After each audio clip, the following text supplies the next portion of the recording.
are live. Maybe. Yeah, it looks like it.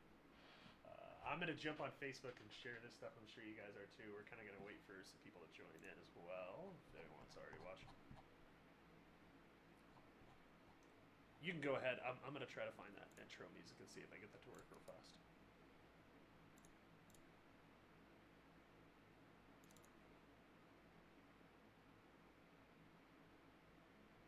Yeah, and of course the music's just not even working. We are going to have to mess with this some other time. I don't understand. I need an entire mixer board to get this to work right.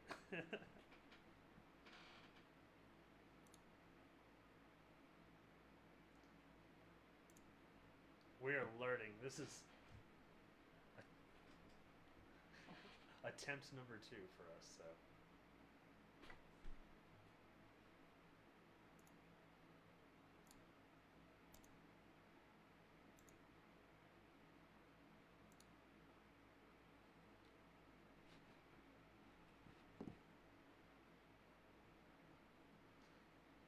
I can't believe we didn't have a soundbite for that.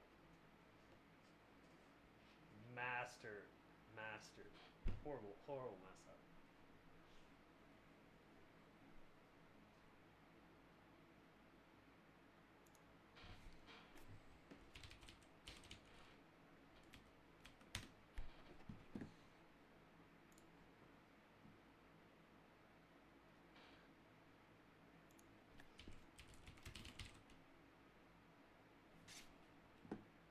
So when did that come out? I know you. What was it? 2000s, right?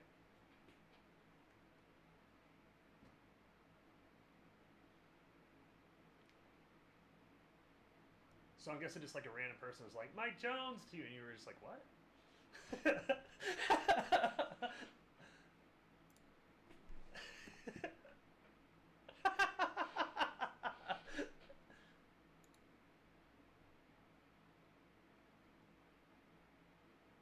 Yeah.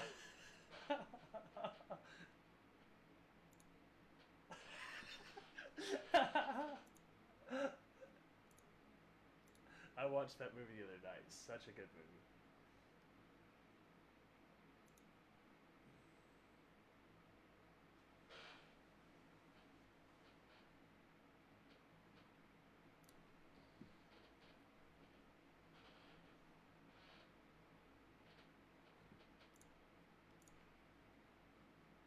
Mike Jones.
Hey, Mike. Hey, guys. Sorry to interrupt you. We have an audio problem.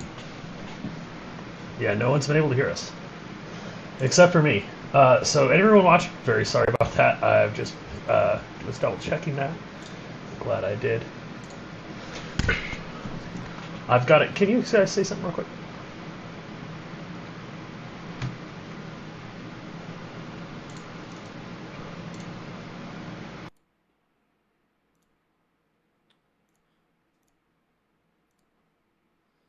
I think I know the problem. So we want. Okay, try it now. Hello, hello. Can you hear me? I see you on the mixer. Let me go double check on another computer, make sure everyone can hear us now. Okay. So while he's doing that, Cory, since we have something to talk about, I guess this whole Appalachian Trail thing is just off for the moment, huh? Yeah, Hello, yeah. hello. Can you hear me? Okay, I can hear. We're good to go. I can hear Mike Jones on Yeah. the Facebook there. Yeah, the Appalachian Trail. Mike had asked what was going on with the Appalachian Trail with me. No more Appalachian Trail. There's a lot of the organizations that run that are saying no go for that, and then on top of that, I was already pretty skeptical early on because supplies were running low, like toilet paper and things like that. So. Yes.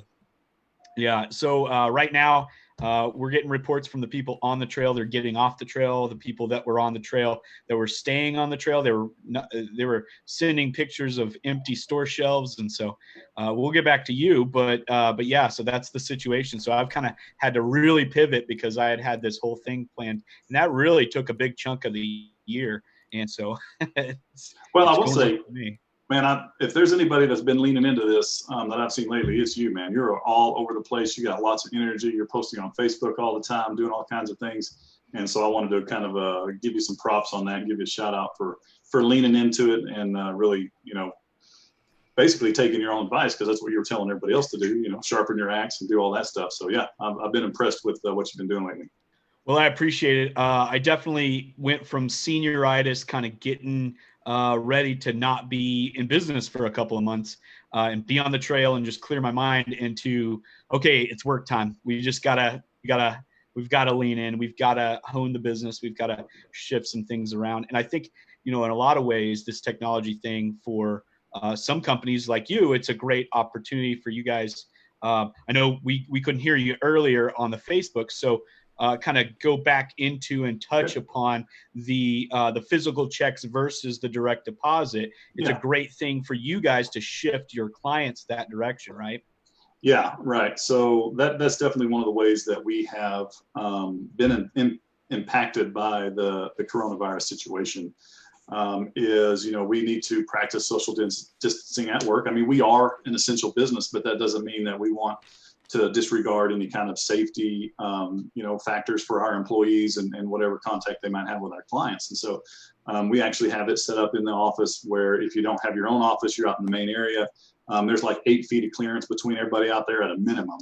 And so that we definitely do want to minimize, the chance of passing anything between the employees or the clients to employee to client, all that stuff.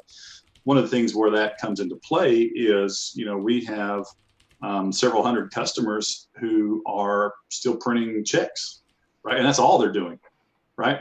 And so we print the checks there in the office. We have Micker toner in some of the printers, dedicated printers for doing that. And then people will just physically come by the office. They'll tell us who they are. We'll identify them, and then we'll hand them the check, and they'll go and then they'll just pass those checks out in their office or whatever, right?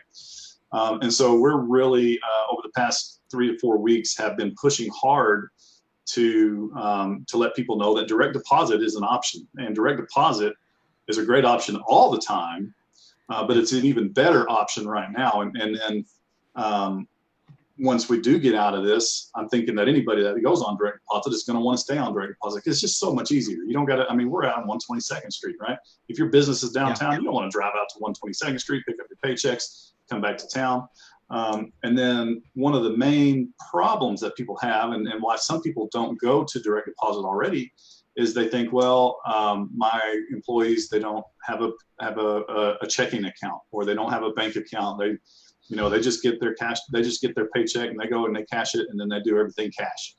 And we can actually help them with those situations too, with these things that are called pay cards, which are basically just like it's like a Visa or a debit MasterCard, and your balance, if you're getting paid $500, that goes right on there, and it's automatic. And generally, well, I'm not going to go. I was going to say that generally that happens even faster than a direct deposit, but I'll withhold actually making that statement because I don't want to get anything mixed up. But yeah, so that from the client-facing side has been something that we've really been focused on right now, and we think it's a good decision for them. It's a good decision for us. Good decision for Virus. Good decision for Great Times. Whatever. It's just direct deposit is the way to go. Yeah, very cool. I think, it is interesting to see inside of other businesses, and those are things that I wouldn't have even thought about. And some of those shifts and how were were the leaders in the business kind of thinking about that, and how is everybody kind of putting that strategy into place is really interesting to look at. Yeah, and it's something you have to do. I mean, in today's market, and I don't know if this is any different than before, but in today's market, you have to anticipate what your clients are going to want. You have to stay a step or two or three ahead of what your clients want. You have to kind of give them information. I would encourage everyone, just a kind of a shameless plug here, to follow our Facebook page. We put out some good information on our Facebook page. Primitive Social, the marketing company, they mostly come up with that content for us. Our folks are always like with these new laws, the FMLA laws, these new payroll loan that are forgivable payroll loans that are coming from the government out of the stimulus package. We've had webinars, we've had white papers. We are boning up on that stuff so that we can tell our clients about it, and mostly that's going to happen over Facebook. What do you think, Philip? I'm sorry, I was playing with the. Actually, I was actually liking the Facebook page on Primitive Social and FastPay Payroll before I forgot because I really liked that, and it sounded interesting. So I missed the last part of that conversation. I'm sorry. Yeah. Well, and I'll tell you, I follow them on Instagram and Facebook, and yeah, they absolutely do put out some great stuff, and it's great content, whether you're a client or not. Sure. To just be aware of what their offerings are, what is going on in the world, and they put out some good stuff. So. Yeah, I'm very, very happy with the collaboration that we have with Primitive, with the content that they generate for us. And I know that there's a lot of other companies out there that do that same thing, and they would do, a great job as well. But being owned by the same people, it just makes it a natural, a natural partnership for us to get them to do that for us, and we're really grateful that they do. Yeah, absolutely. Well, what do you think is the most important thing for business owners to do right now? Just in your experiences so far for this COVID-19 thing, and maybe inside of your industry perspective, as well as just in general, just some general advice. Yeah.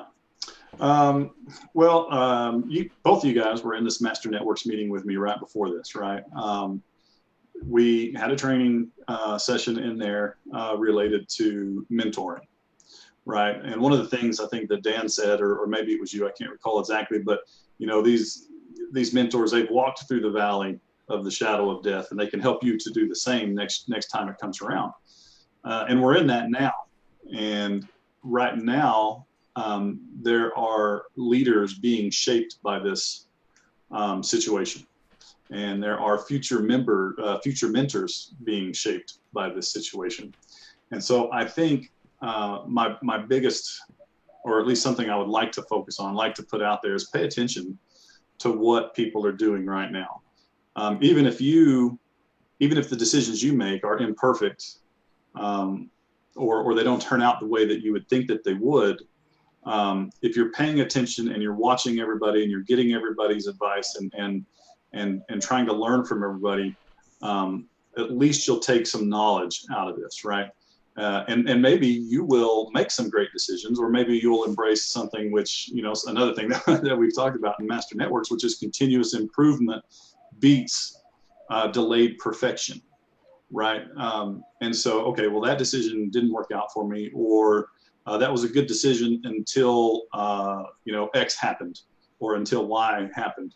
And now I'm going to pivot and I'm going to make a different decision. So I think paying attention, being decisive, not letting the perfect be the enemy of the good, and then just really relying on other folks, whatever resources that you have to help get you through it, and then learn something and come out a stronger organization than when you went in, and poise yourself to be ready to ride that steep slope. I mean, once this is done, floodgates are going to open. Yeah, the floodgates are going to open. There's going to be, it's going to be a recovery like nobody's ever seen, right? At least that's my opinion. I'm no financial guy, but I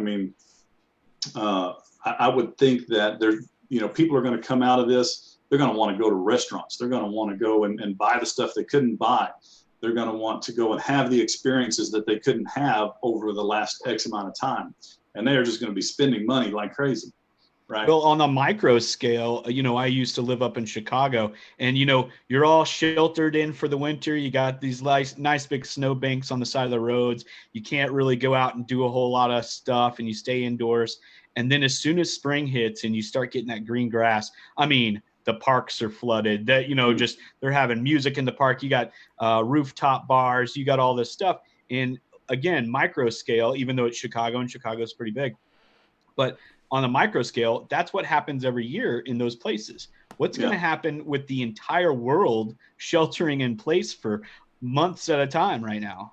Yeah. So I think you're that's right. true. Yeah, I think that as soon as we can kind of get the all clear and we're on the really steep downward slope of this COVID-19 situation, I think that we are in for a wild ride. And I think that if you can get your plan together now, that sharpen your axe, that comes probably from Abraham Lincoln saying that, if I had 4 hours to cut down a tree or whatever it was, I'd spend 3 hours sharpening the axe, right? Absolutely. And so I think if you have that mentality and you can put that in place and you can stay motivated and you keep your energy up, I think that you can surf that wave once it comes out and be really ahead of the game as far as from, comparing where you come out versus where you went in.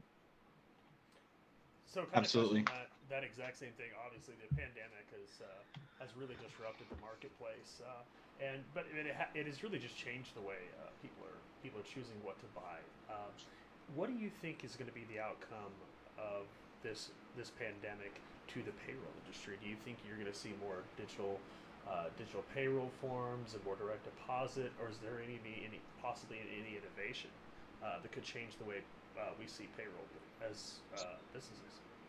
Yeah, that's a good question. I think probably what we'll see is from a technology side of things, which is kind of my specialty, you're going to see payroll companies trying to do what every other company is doing, which is cut their expenses. And one of the ways that you can do that is with a remote workforce, right? If you don't have to pay rent, or you don't have to have a building and you're paying taxes and you're paying electricity and all that, then you're cutting expenses. And a remote workforce, if you can, I don't want to say overcome the challenges of a remote workforce, because really it's not about that. It's just a different way to manage a remote workforce. So if you can get your head around the way to manage a remote workforce as a payroll company, I think that there's a lot of opportunity there for cost savings and efficiency improvements. And I think that we'll see payroll companies doing that a good bit. I think that from the client side of things, we'll see, hopefully, we'll see a lot more companies go to direct deposit or pay cards. And that's not even really, I'm pushing that, but it's not a money-making thing for us. If you have a company, we charge you $5 for the setup of direct deposit, and then it's like 15 cents a person. Right? That's probably cheaper than it costs to ship checks to you, right? So we're not making any money on that. I'm not pushing it from that standpoint. I'm pushing it from the standpoint of what a great business decision it is, and frees up your time. I'm hoping that from a client perspective too, some companies that are either doing their payroll internally or don't have a great solution, or they feel like their solution costs too much, maybe that they will reach out and say, hey, look, we're trying to cut costs, and one of the ways that we want to cut costs is by offloading our payroll to you, FastPay Payroll, or to another payroll company, whatever. And so I'm hoping that companies will see payroll providers as an opportunity to sharpen their axe and to lean their budgets and to save a little bit of money and to position themselves better coming out than they were going in. Yeah, absolutely. I think that forming your business and having that team infrastructure mindset, hey, we're going to use a payroll company that's really equipped to do this payroll versus hiring someone and all of our payroll goes through that one person. That's a central point of failure. If they get injured, if they have a medical emergency, especially in a time like this, being able to outsource that, if you will, to a different company, similar to what Philip does with IT. You can have one IT person, or you can have a company outside of your company that is super equipped. He used to work for Google, and who's going to say no to that? I think everybody's going to have that shift in mindset, hopefully, or a lot of people will here when we start coming out of this, especially. Yeah, I mean, they're going to have to find ways to get through this, and one of the ways to get through this is to embrace the idea that specialization is valuable, right? And so you want to hire somebody, or you want to pay money for specialization. I don't want an employee that, they can halfway do payroll and they can halfway do something else. I want someone who is a specialist to do those things. And when you're talking payroll, you're talking about payroll tax compliance, you're talking about deadlines, you're talking about EFTs, you're talking about audits that you got. I mean, it is an incredibly specialized industry, and not an area where you want to make mistakes. So I actually did my own payroll whenever I had a few employees, and I can tell you that one of the things I learned a lot from learning that business, but one of the main things I learned was I will never do my own payroll again. Because the state was very nice, but I wasn't even paying. I was filing a report, or I was sending them money, but I wasn't actually filing the piece of paper. And so I had employees for like a year and a half, and I get this guy from the state of Texas call me. He's like, hey, you haven't filed this report in like a year and a half, and we know you've had employees. And I was just like, oh no. Luckily, they let me off easy. They were like, well, obviously you sent us the money, you just didn't file the paper report. Yeah. But it was like drinking from a fire hose to learn how to do payroll.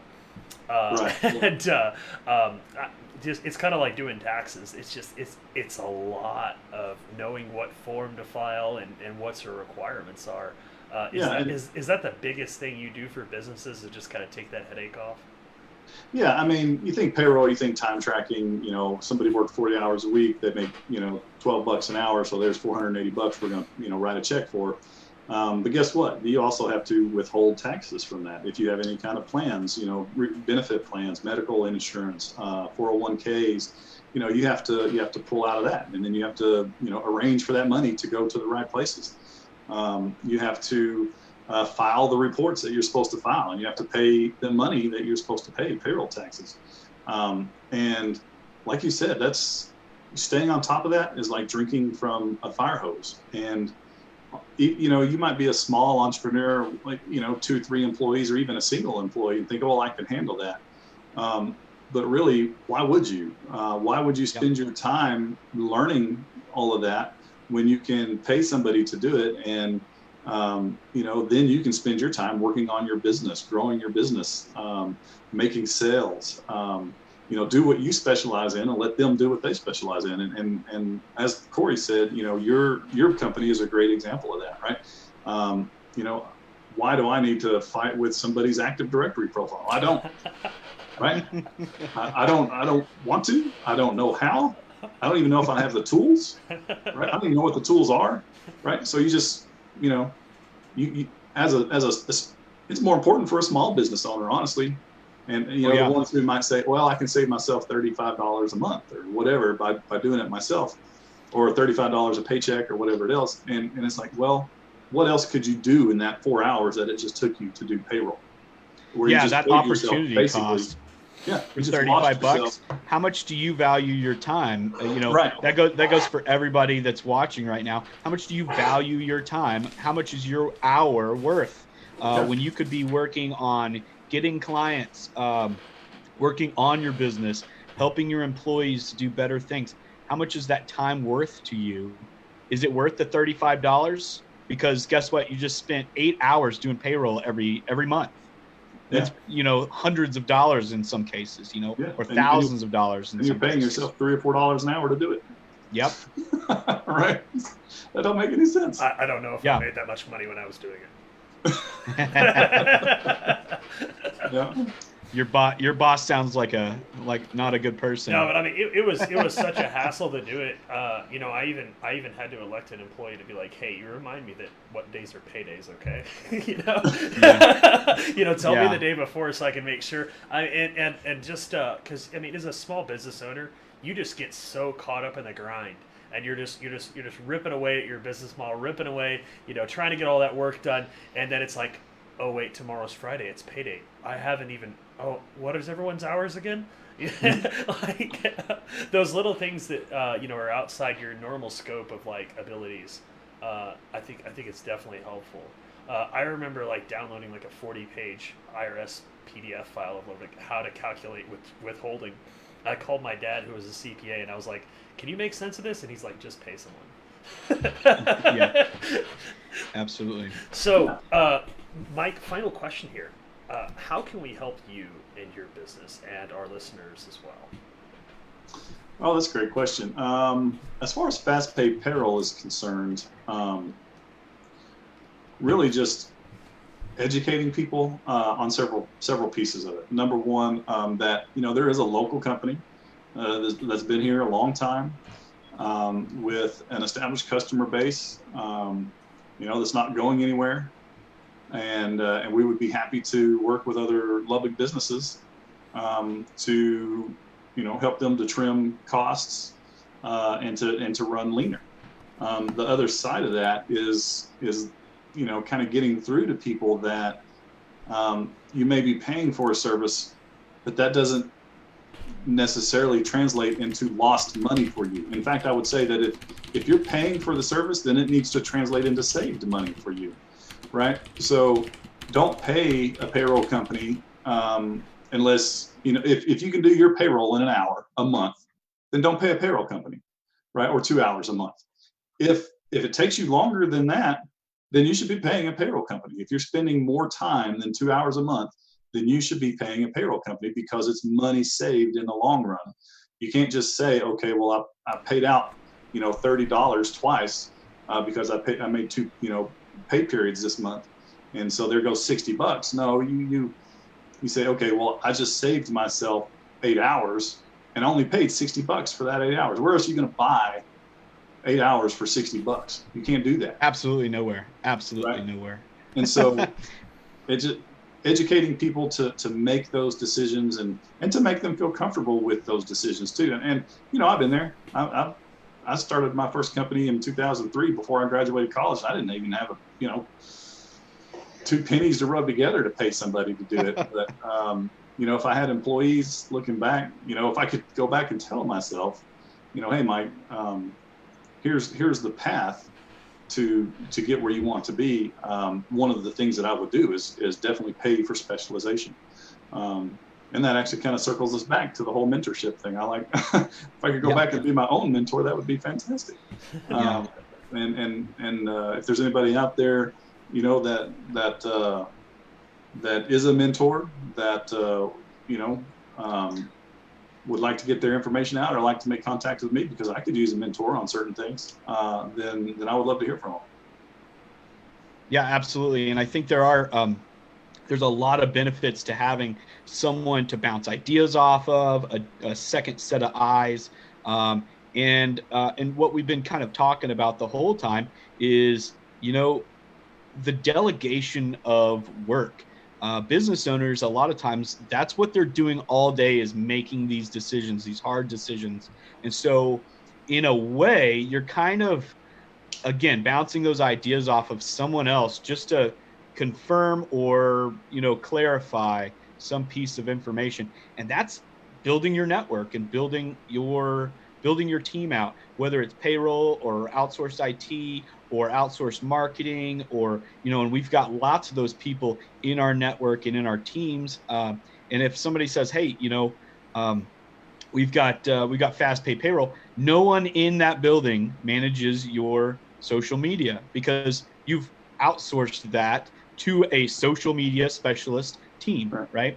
So, I mean, even though it's the same owners, it's still kind of, okay, we're going to do this over here for you. And there's a transaction, but there's also and a partnership there. But, having that mindset, a lot of business owners think, hey, I've got to do it myself because it's cheaper, because I don't have, it doesn't seem like you've got the money to do something like that. But that specialization is absolutely key when you look at how to form a real business that's performing at peak performance. You absolutely need some of those specialized services. Right. And one other thing I would add on top of that is, if you're not going to spend that time in your business that you've outsourced to somebody else, right? Okay, so I outsourced my payroll, now I've got eight extra hours. Well, guess what? You probably have a family that would like to see you every once in a while, right?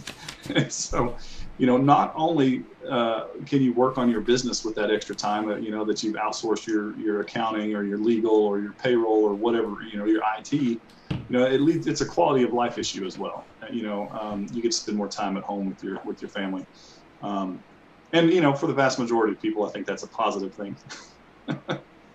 Not always, but I'm assuming most of the time. Yeah, I think so, for sure. One of the things I like about the idea of paying a payroll company versus hiring someone.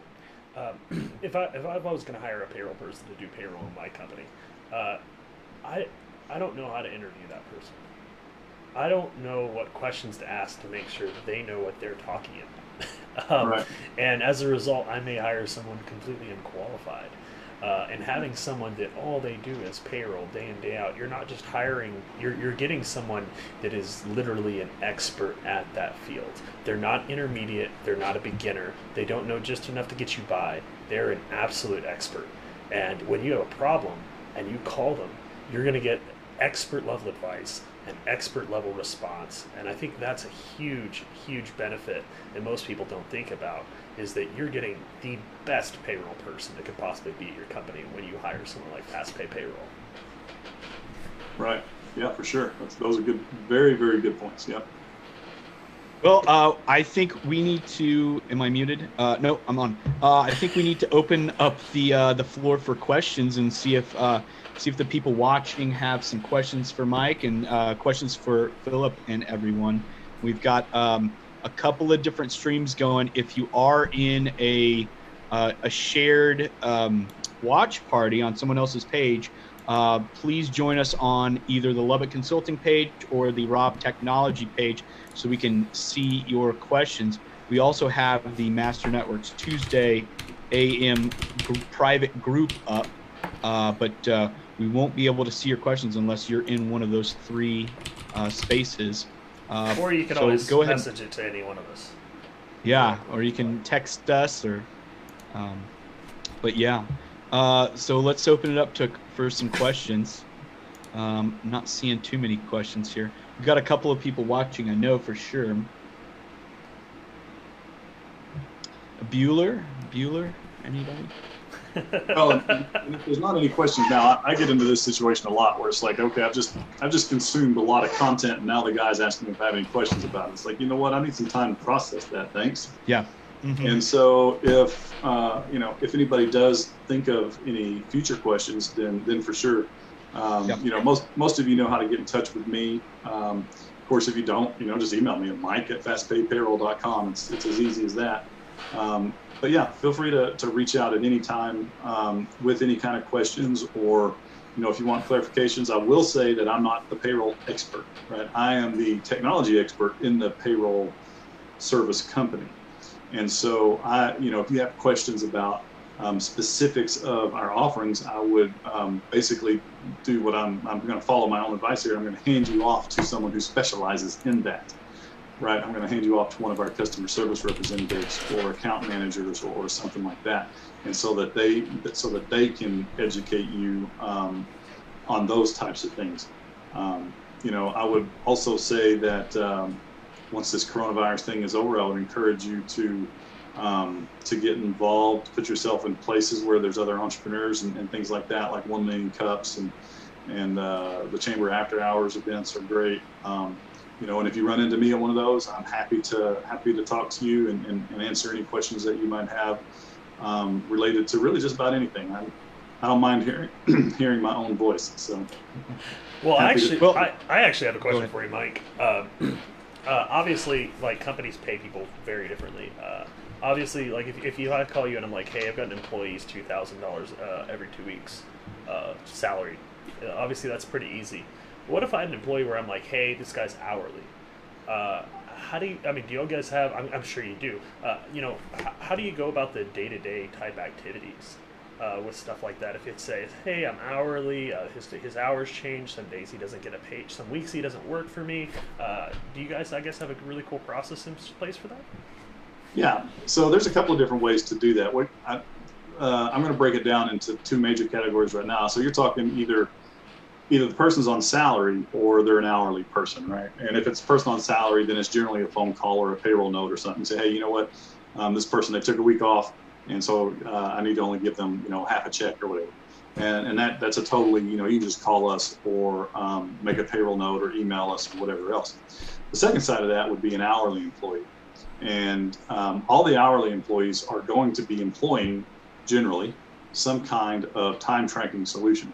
And so either a time clock that they're clocking in on, or an app where they log their hours, or whatever. And so, we offer all of that stuff.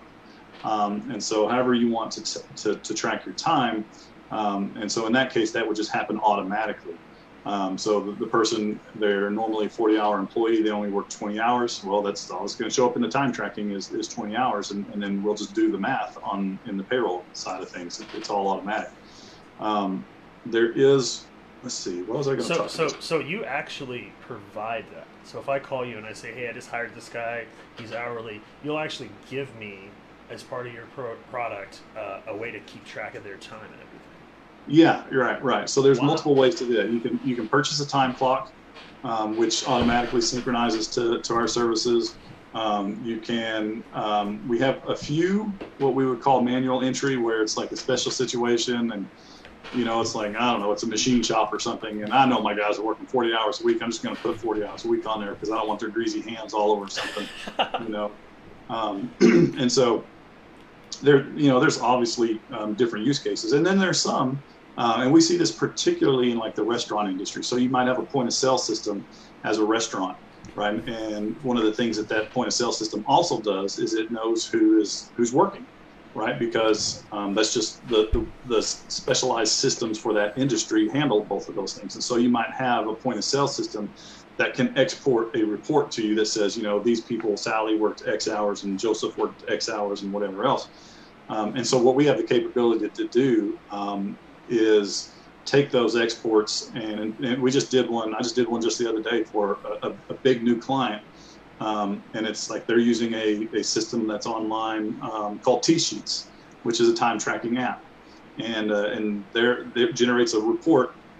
We have actually a website that they go to convert that, and then automatically it goes to us, and all their time comes in. So even if you have a system that is not our system or one that we integrate with, since I'm a developer and since the owners of the company, one of the owners of the company is a developer, we have the opportunity and the ability to create custom conversions from just about any time tracking system. So that's another thing that we offer. That's pretty cool. That's really neat. Yeah, I just kind of started thinking about that. Everybody's got a different way, so that's really neat that you're able to do that. We have about 7 different converters on that website right now, and I think it took me maybe an hour or 2 hours to build the one, that we just implemented maybe 3-4 weeks ago. Yeah, it's basically a non-event for us, because we have the capability. Absolutely. Like I said, experts. Yeah, for sure. Yeah, and it sounds like you guys have a great system to not only do that, but some other things as well. I know we've talked about in the past some implementation of onboarding employees and all kinds of different things like that. Would you want to go into that a little bit and tell everybody what your offering is on that? Yeah, so payroll and HR kind of go hand in hand, right? One of the sticking points, one of the areas where there's some improvement available to most business owners is, okay, I've got this onboarding system, or I'm manually onboarding this person. They're filling out their I-9. I'm getting a copy of their paycheck so that I can do the direct deposit, or getting a copy of their personal check so that I can do a direct deposit into their bank account, or all of these processes. And then guess what? Now I'm going to put them in a payroll system. Well, I basically just have to do that. It's like a double entry situation where you have to do that all over again. And so one of the opportunities for streamlining those processes is to be able to basically combine those or integrate those systems. And so we do that. And then if you back it up even further, it's like, well, I've got high turnover in whatever business. Restaurants again have high turnover, or another kind of business that may have a high turnover. So you're always like, okay, well, I need these job advertisements out there, and I need them on Indeed.com, and I need them on Monster, and I need them on whatever else, right? And so you're spending a lot of time doing that, and that's an entry that you do. And then from there, now you're feeding them into your onboarding process, which is you're handling their data again, and then you're going to feed them into your payroll process, and you're handling their data again, right? We have basically solutions that go, from the point of, I need to hire somebody, I need an ad out there on these platforms, and from that person seeing that ad, actually from you posting the ad, the person sees the ad, they get onboarded, they're in the payroll system and getting a paycheck. You've touched their data once, right? Instead of having to touch it multiple times. And that is just such a time saver for a lot of people. And to have all that integrated is a real time saver. And it reduces mistakes. There's just so many better things. It's such a better situation for you than trying to handle all that yourself manually. Well, and yeah, Mike, I think, go ahead. No, go for it. So me being an IT guy, I'm always worried about data privacy. And, me as a small business owner, we're not always the most organized people. And but data privacy is obviously something that really matters to us. So I'm guessing another one of the big benefits to your business is that I don't have to keep track of people's social security numbers and random pieces of paper in my file drawer, do I? Right. So yeah, you're not only are you offloading the work to someone else, but you're offloading all the regulatory requirements and everything. Where we have to have audits every year. We pay them a lot of money. They come in and they, go over our processes, make us prove up that we've done what we need to do. There's all these laws that we have to follow in terms of, if there's a breach of confidentiality. We handle people's financial data. So, it's just regulated, left and right. And, we understand that, and it's part of our cost of doing business. If you're a, small business person, maybe, those things could become a little bit more of a burden to you than they are to us, right? Because like I said, we've planned for it. We've been proactive about it, and it's not a surprise when something happens, And so, having that ability where you're not housing that employee's sensitive documents, you're not housing that employee's account numbers, all these things is definitely a big benefit to a business for sure. Well, and what I was going to say before, and Philip kind of, actually that was perfect because it was a good segue into what I was going to say. It sounds from my perspective as a process engineer, and a process consultant, really, we want to eliminate as much waste as possible. And that goes back to time, and that goes back to money, and it goes back to all these things. If you're having to send people off to class to figure these tax regulations off, you're having to do all this stuff. And on the IT side, I know as a small business owner, every time I want to do something, I really need some encryption, and that's like that little for that software is a little bit more pricey if you want the encrypted stuff, right? Mm-hmm. And so I have to pay that, and I have to. That's a waste in this case. If I can give that off to someone else that's already paying for that encryption and for all of that training and for all of the specialization in that. And so not only are we saving time, but we're saving a little bit of actual cash by pushing that off and not having to pay for some software or something on our end. We're just paying you for the service, and you're already that's part of your overhead. Yeah, and not only that, but imagine you're a small business owner and you're housing some of this data, and your building that you're renting burns down, right? And now you don't have that information anymore, right? Because your computer's been ruined. Hopefully you're dealing with somebody like Philip who's going to say, you know what, there's off-site backup solutions that you need to be implementing. But if you're not, guess what? We are, right? Yeah. One of the first things, when I started working for FastPay, it was about this time last year. I'd been working there for a couple months already, and I'll just say that something happened, and it wasn't us where something happened, but basically a mistake was made that resulted in every virtual machine that we use in our data center basically being, I guess I would say, decommissioned, right? And we have about 18 of them, okay? And so it's like someone flipped a switch somewhere that basically totally and irrevocably destroyed our production systems. I mean, 100% destroyed it. And the people that we have that are taking care of that for us were able to use their backups, use their disaster recovery resources, and had us back up and running. This happened at about probably about 3 o'clock in the afternoon, 4 o'clock in the afternoon one day. We were up by midnight, fully functional. Wow. Had lost nothing, right? Because we have a great disaster recovery plan and resources in place to execute that plan. If that happened to a small business owner, man, I've seen statistics that say something like half, maybe more, of the people who have a disaster, have a disaster level event with their IT go out of business. I mean, this was truly disaster level. I mean, it's like someone had nuked, the place where our servers were. Right. And so, so having that ability, having somebody who's paying attention to that is valuable. Yeah, we definitely had a business owner. I think it's probably 2 years ago now.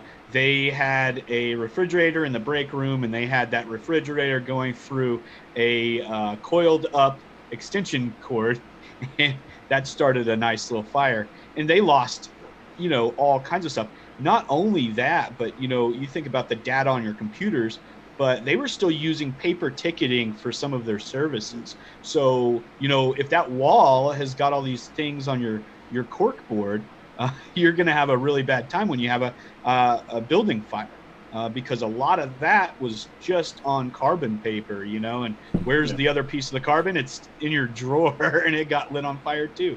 So you really have to plan ahead, and I think a lot of the things that we're doing, it's 2020 now.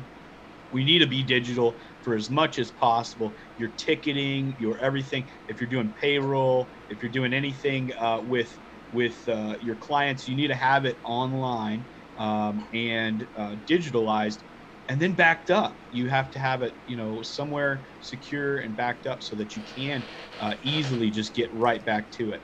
Well, and one of the other things we do in IT that almost every company I come across, they're like, yeah, we've got a great backup solution. And my second question is always, and when was the last time you tried to pull something out of that? And they usually get very quiet and go, well, we haven't lost any data. And I'm like, so you don't know if you can actually get data out of it easily. I had one company that had a bunch of virtual machines and quickly realized that if they deleted a file in that virtual machine, they couldn't pull a file out of the virtual machine. They would have had to restore the entire virtual machine. And since their office space was out of a little bit of a remote location, they didn't have much bandwidth. So it was either A, make the internet slow for every single person while we download this virtual machine so we can get this one really important business critical file back, or or just suffer without it. So I think not only is a disaster recovery plan always important, but it's also important to test that and to prove that you can do it. Just kind of like a fire drill, for your business. And I would also advise one more thing along this line is get over your fear of someone stealing your data out of the cloud. Okay, that's a couple of things on that. Nothing is 100% safe no matter what. You could have it locked in a safe in your bedroom. Someone can still get to it. Get over that for several reasons. One is it is highly secure. It is very hard to get to. It is impossible for most people to get to, and if there is some actor out there that can get to your data, guess what? They're going for Exxon. They're going for MasterCard. They're going for American Express. They're not going for FastPay Payroll. So you're not a target in the first place, and in the second place, you're very, very well protected by a lot of smart technology written and executed by a lot of smart people. Yeah, we know very well in the tech community that encryption works. Edward Snowden even said, encryption works at the government level. They really can't. They don't have that computer resources because it takes a large data center to even be able to try to break large encryption. So obviously you store that stuff, you store it encrypted, even if they can get to the data. Like for instance, services like LastPass that save all your passwords.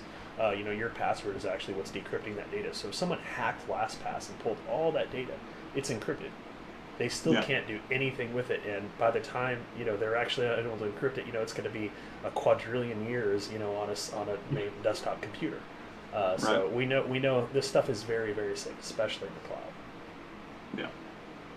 Yeah, and I think that we've just become very paranoid about the NSA spying on our computers and things like that, and I think that kind of bleeds into the mentality with the business side is, well, if the NSA is watching me through my webcam, I got to put tape over my webcam, and that's not really the case. As I sit with some tape over one of my webcams here, mainly that's just for these Zoom meetings I've been doing. I don't want to log in and have the video going and doing something around here, but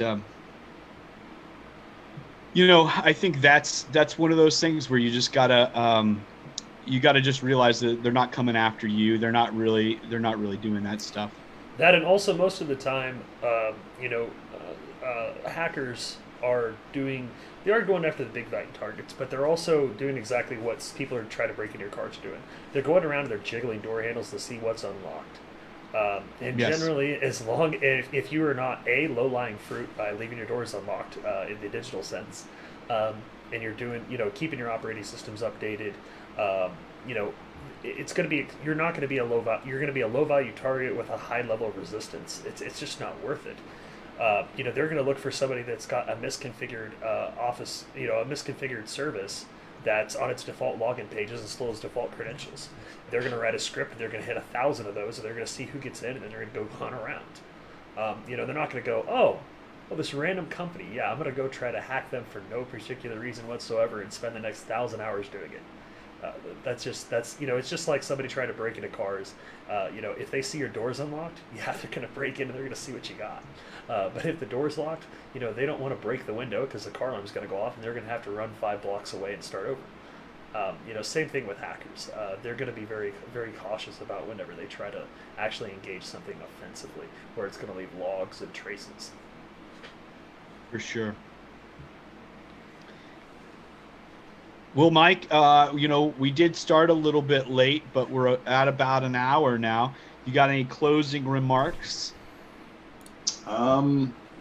Not particularly. I do. I appreciate you guys doing this. I appreciate you guys sharpening your axes and being energetic and motivated to to make use of this time when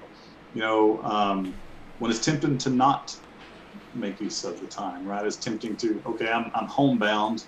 I got a fridge full of food, or I'll go play with my dog, or hang out with my kiddos, or watch this. I keep seeing these things about some kind of tiger thing. I have no idea what that is. Oh man, yeah, I'm being Netflix? peer pressured into getting Netflix. Are all three of us on this same bandwagon? We haven't seen it yet. No, I'm not. Yeah, so I haven't seen it.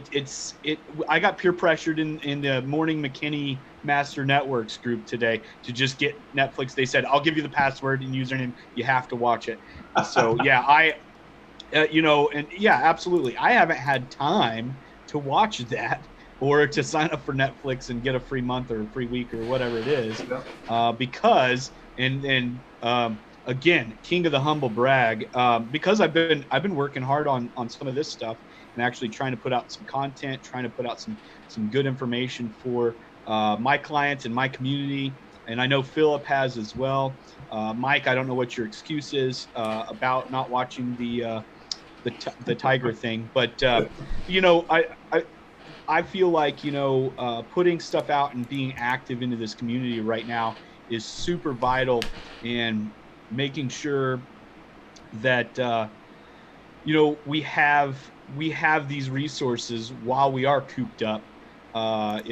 Because guess what? Just like me, business owners are cooped up in their house, and they're not being allowed to leave for just random stuff. So they're going to sit in front of Facebook. So let's put some knowledge out there. Let's interview great business leaders like Mike Jones. And, I think this little podcast, we don't know what the future is. We're still even working out how to do it, but I think, and thanks to Philip for getting the streaming going and all of that.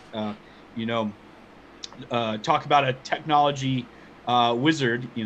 Getting some of that set up is all Philip. So and I totally messed it up today. I appreciate that. Sorry, I've never actually streamed before, so I can't believe you haven't said anything about my background.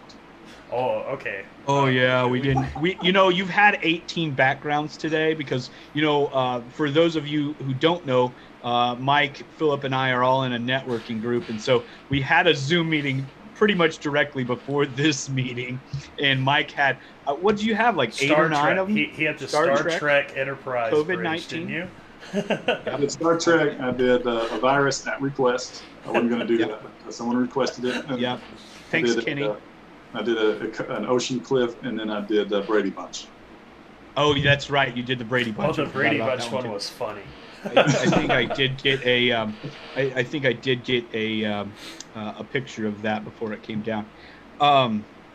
But yeah, so yeah, we didn't mention it because we were it was normal to us now. So, but yeah, Philip, let's practice saying our next guest's name for Thursday. No, his name is Wade Fullingham. Wade Fullingham Golf. Yeah, and he is a golf professional. He's also using technology to advance the golf game and to help you be a better golfer. So Philip was super excited.